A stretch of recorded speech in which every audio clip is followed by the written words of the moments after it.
You go out there and you do the hard things. You deal with what Mother Nature sends to you. You're on a fiberglass island and everything around you is trying to kill you. Yet we think it's fun. We persevere. We press forward. We build off of one another. And in the end, you do the hard things, you finish, you come ashore, and for a short period of time, everything is good. Annapolis Bermuda Race. It's a 753-mile race. We got about 120 miles to go down the Chesapeake, and then another 630 miles of open ocean to go before we get to Bermuda. Eastport Yacht Club hosted the start of the race, and our weekend began with a skipper's briefing. That evening, we headed out for one final practice sail before gathering for a crew dinner, taking in the sunset, and finishing the last of the provisioning. After that, it was time to enjoy one final night in a bed that wasn't moving.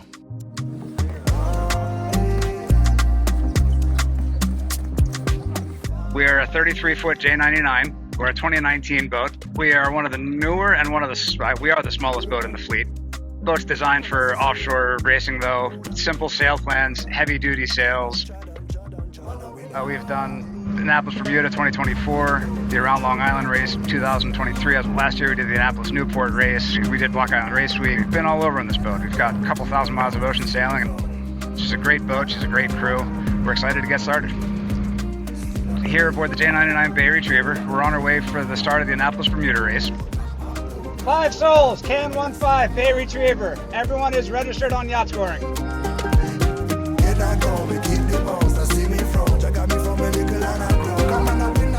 We got a crew of 5 on board. Sean behind me is driving. He's been to Bermuda 5 or 6 times. He's a professional sailing instructor, professional delivery captain, very experienced. Great guy to have on board.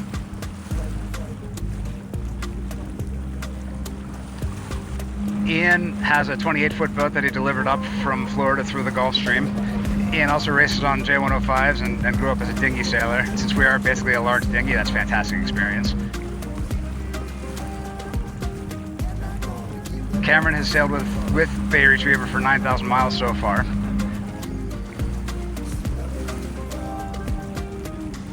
John is another dinghy sailor, mostly lasers, but he also races on a J99 out of the southern Chesapeake.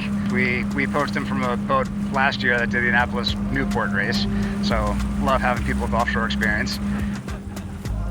We've got 13 boats in our class. 4 of them are much faster boats. They'll probably be in 12 hours or even a day ahead of us, depending on conditions. Our main competition, a boat called Widowmaker and a boat called Allegiant. There are 4 Navy 44s in the race. They're about level with Allegiant. Widowmaker has the same rating as us. Start was cool. It was great to see the Pride of Baltimore there. It was great to see the people out there watching and all the spectator boats, and knowing that we had family and friends watching on the live stream and they got to be a little part of that start was really cool to see.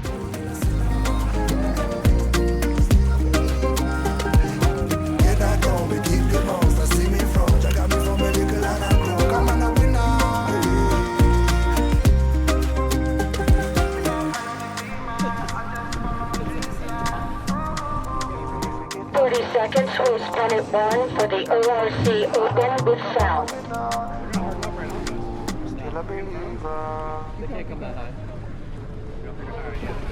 Oh, it was sweet. Yeah, it was a great start. Yeah, Kevin's driving was awesome. We had planned to go for a nice conservative start and not break anything. 5, 4, 3, 2, 1, mark. We ended up winning the start and taking the boat end. It was awesome.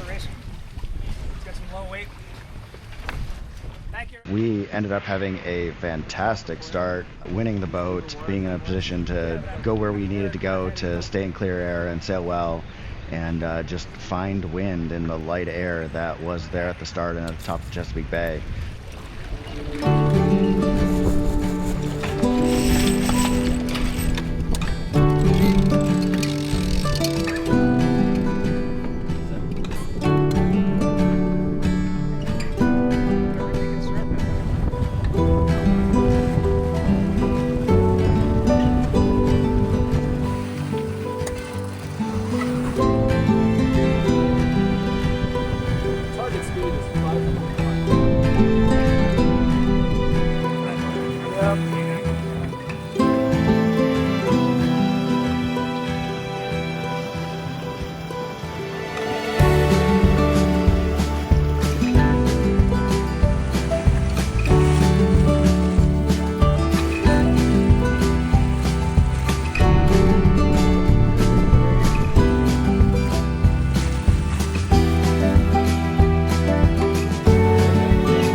forecast is we're going to be upwind out of the bay in light air. We hope to be out of the bay sometime tomorrow afternoon. After that, we got 60 or 70 miles to go until we hit the Gulf Stream. We'll be in the Gulf Stream for another 10 or 12 hours. And then it's such open ocean, clear blue, beautiful Sargasso Sea water.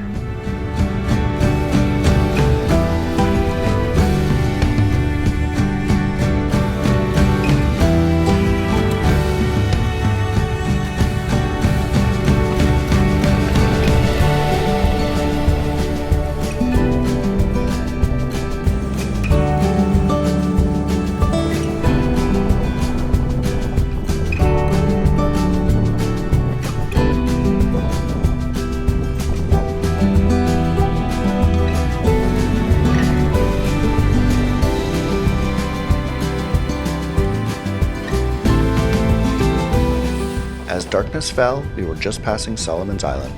We settled into our watch system, with Sean and me taking the first overnight shift. The breeze held through the night, and with the boat heeled over, getting comfortable enough to sleep took a little time.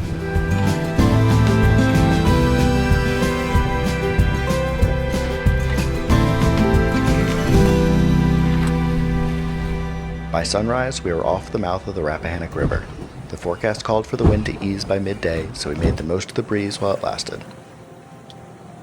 The morning was spent continuing down the Chesapeake, making steady progress towards the bay entrance before conditions began to change.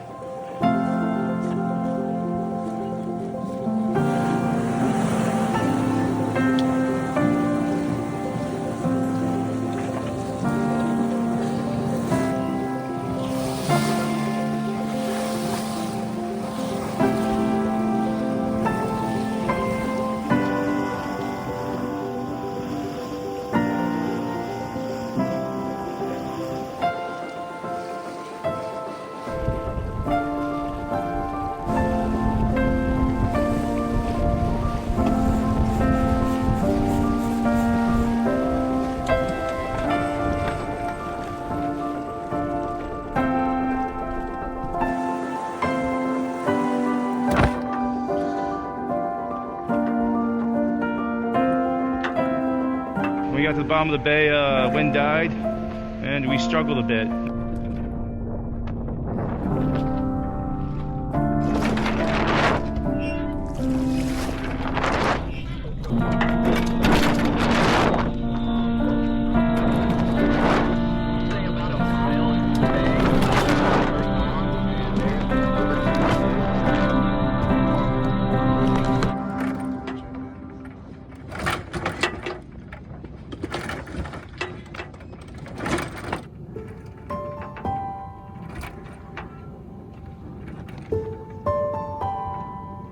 By the time we got to the bottom of the bay, there was starting to be a lot more separation, and we certainly found some holes.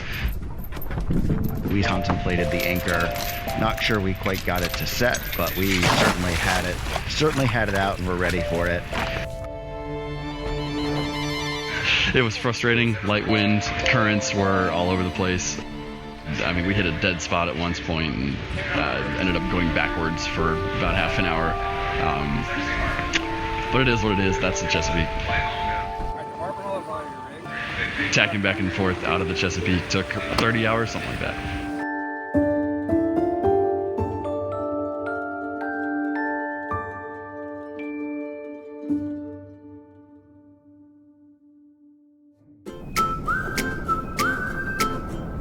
Out in the Atlantic, the wind finally began to build.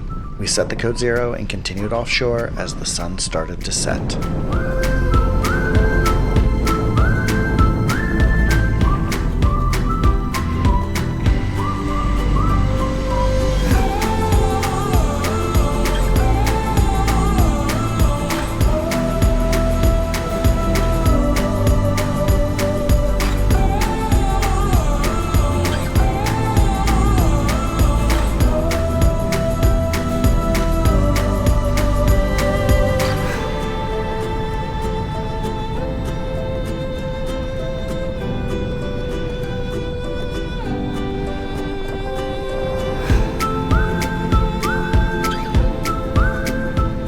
Throughout the evening, we worked our way around commercial traffic entering and leaving the Chesapeake, along with several anchored ships offshore.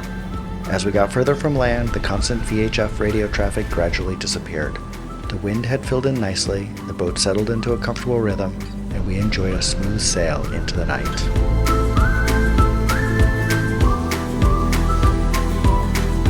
By Sunday, we were crossing the Gulf Stream. The wind was well into the 20s and the seas had built significantly.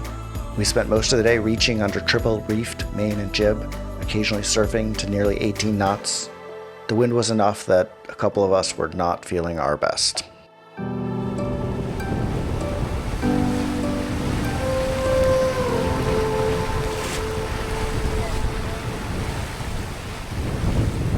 When the squall reached us, we quickly reduced sail and rode it out under triple reefed main alone.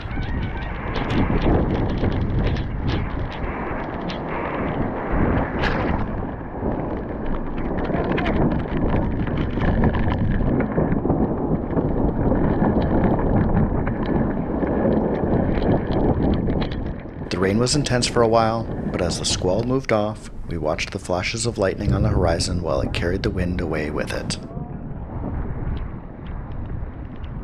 Behind the squall, the breeze disappeared almost completely. Once it filled back in, we reset the sails, and by the afternoon we were back onto the spinnaker making good progress to Bermuda.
Tuesday was our final full day at sea, and after everything the Atlantic had thrown at us, it rewarded us with classic champagne sailing.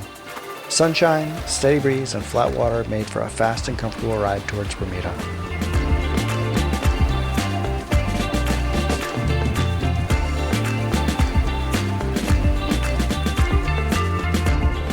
That evening, the first lights of Bermuda appeared on the horizon. We sailed beneath a blanket of stars, watching the island slowly emerge from the darkness.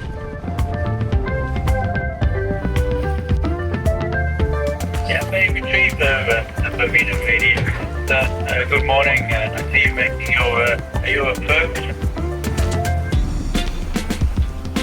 Seeing Bermuda on the horizon is the best thing ever. After 4.5, 5 days in the ocean, knowing that you're almost there, you're almost on shore, it's a pretty awesome feeling. Very good retrieval, Bermuda Radio. Is that received around 600? I assume you'll be going around to the dinghy club to make you aware of the traffic we have this morning. We've got the cruise ship 7 Seas Mariner taking pilots at 0600 for Hamilton. The cruise ship's Local Silhouette also taking pilots around that time for Dockyard.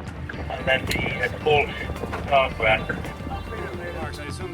At 6:51 a.m., Bay Retriever crossed the finish line, bringing 753 miles of racing to an end. After exchanging congratulations, we lowered the sails and began the final leg of the journey, a leisurely motor around the island and through the channel to Hamilton, where Bay Retriever would tie up at the Royal Hamilton Amateur Dinghy Club.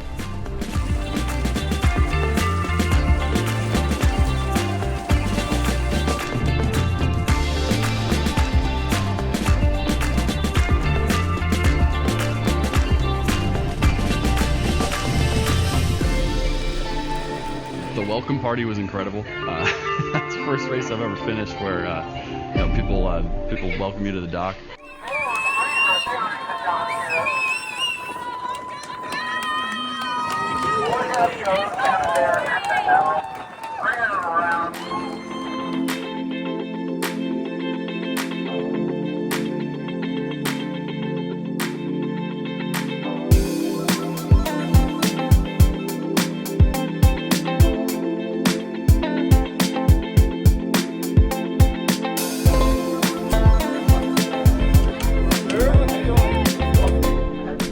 Once alongside, it was time to enjoy a few well-earned drinks on the dock before clearing customs, cleaning up, and finally heading into Hamilton for our first meal ashore. That night, a real bed at the Airbnb was a welcome change after nearly 5 days at sea.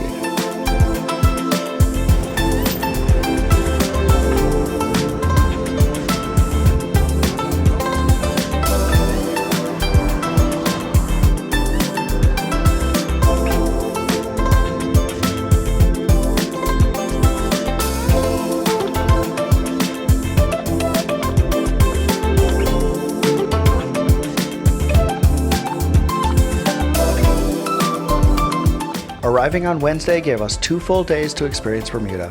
We explored the towns, beaches, and historic forts, enjoyed a parade, found plenty of great food, and sampled a few dark and stormies and rum swizzles along the way. Bermuda's been awesome. It's gorgeous. The beaches are amazing. I mean, they're the best I've ever seen.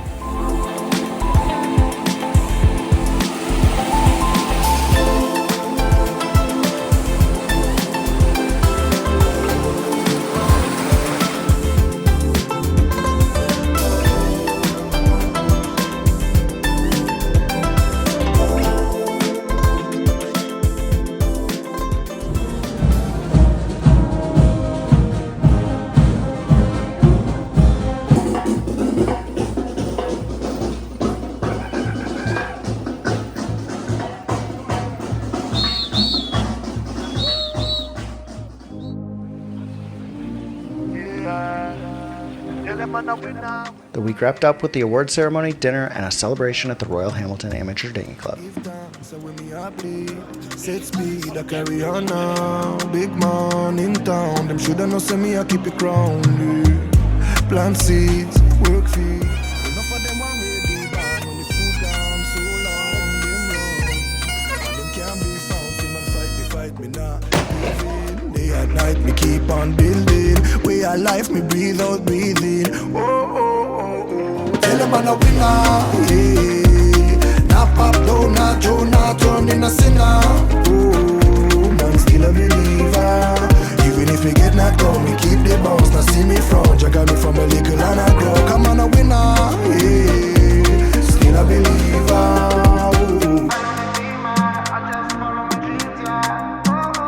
Even if we get knocked down, we keep the bounce. Now see me front, you got me from a little and I grow.